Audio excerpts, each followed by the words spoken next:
target, not a hidden target, a target. And if you can get them to a spot or crossing a path where you already have people in place, you know, it's going your plan's going to fall into place, so to speak, and you're going to have that shot availability to you. Keep in mind where the actual shooting happened isn't as full of pedestrian traffic as it would be out on the strip. The shooting happened off the strip. A lot of people think it was right on the main drag, and it wasn't. And you don't have the foot traffic where this happened that you do where people cruise. The strip is going to be crazy, but it's actually stop and go. You can't go fast on the strip on a Saturday fight night. So you're going to hit the strip from the backside, coming up near Mandalay Bay from the south end and driving up that way. You hang a ride on Koval, and boom, you're about out of hell and gone and off the radar. I mean, that street actually, Koval Lane, is dark at night. You've got to know where they're at, where they're going to be, who they're going to be surrounded by. You're going to have a way to get that type of information. An innocent individual that comes in to protect someone, and he's totally set up. His communications are denied, his weapons are denied. Frank was set up. We went to Suge Knight's home first. Suge changed clothes. After that, we're driving back from where he lived at in Green Valley in Las Vegas. We're going down Las Vegas Boulevard. Another crucial part of your planning is going to be whether or not your victim is aware that he's in danger. If your victim is aware that he's in danger, he's going to make sure that his defense perimeter is there, that his defense is in place. If he's not aware that he's in danger, his guard's going to be let down a little. As we're going down the strip, just before we got to Tropicana, a couple of bicycle cops stopped Suge. He opened up his trunk, and there was nothing in there. It was a brand new car. He got back in the car. We proceeded to go down to Flamingo. We turned right on Flamingo. As we turned right and we're sitting at the light on Flamingo and Koval, the white Cadillac then pulled up and an arm came out and fired the rounds from the back of the BMW into the side of the BMW, hitting Tupac. Well, looking at the diagram and considering that we have a stoplight and we have an entourage, which is not good for security, I would say that if this car were not in the lead car, that would still give the middle car an avenue of escape. Then you have the car with the person in it, and then you have their backup. What also I see is this car in the left-hand turn lane, or to the left of the entourage. Obviously, there was talk about 4 young ladies in a car and that were talked to. Again, they were evasive. They didn't want to say anything much at the time.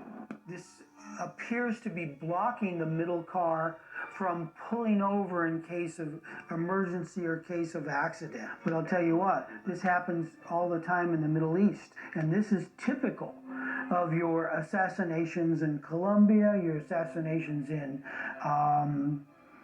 some other countries, to where the car targeted is blocked in from going left because the other car that pulls up to the right completes the quadrant, completes the silhouette of blocking the middle car in. There's no place for the middle car to go. The middle car is blocked in by the lead car, is blocked in by the car to the left, and is finally blocked in by the right car, which appears to be the shooter in this incident. When I saw the white Cadillac pulling up to Tupac and Suge, it was no different than any other car that was going to come up to a red light and, stop. Only thing different about the Cadillac pulling up is that I noticed that it was getting a little bit closer to the car. No alarm, because there was, other cars pulling up to him and, Tupac, the groupie kind of situation. It's obvious that its intent is to block the middle car from going forward, this car from left, and then finally the shooter to the right. It was sitting down.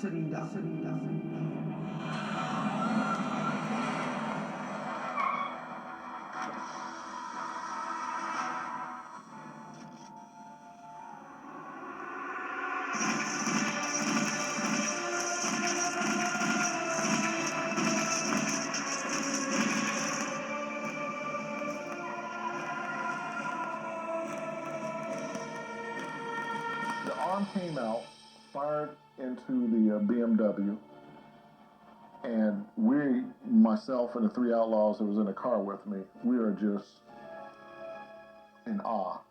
And it looked as if everything was in slow motion.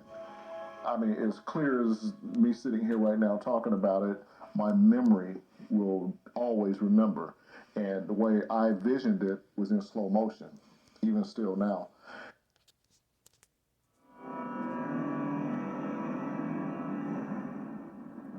While I was working at 662, I heard something over the Nextels that we all carry for security. And what I heard was, got him. No, that's news to me. The only phones I know, I think, are all through AT&T. These radios that we keep talking about, the Nextel telephones, two-way radios, they had pretty much just come into play. Because originally, all we had were the, regular radios, just the radio itself. And probably closer to around the time of us coming out to Las Vegas, around the time frame of Pac being killed, I would say that those Nextel phone radios had just come into play for right-way security. And there was only, it's a guess, there was probably only 4 or 5 of them. Okay, but it was enough to go around to the people that mattered that should have had them. The Nextel information is news. The voice was definitely one of our security that works directly for Mr. Knight. Michael Moore, the night that Tupac was shot, after being taken off of Tupac with me, went back over to Club 662. Maybe the police should have concentrated more on death row, the Nextel phone bills, and other things that could have helped them investigate it more in depth.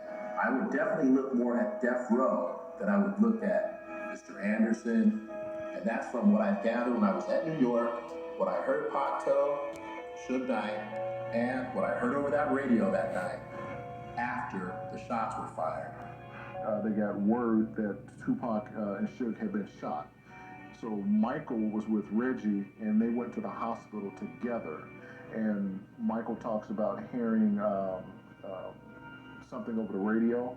Well, he would have heard it over Reggie's radio because he wouldn't have had a radio that night. Right before me and Mr. Wright got in the vehicle to go get to the hospital, someone else came on the radio and said, hey, don't say nothing over the radio. That communication, however obtained, either through search warrant or otherwise, needs to be gathered. Because how can you tell a conspiracy if you don't have the conspirators? And you don't have the communication between the people that are actually running the conspiracy. You've got to know a timeline of the individual who is your target. You've got to know where they're at, where they're going to be, who they're going to be surrounded by. And the second thing is, following that timeline, knowing when there is, you're going to have to plan according to that.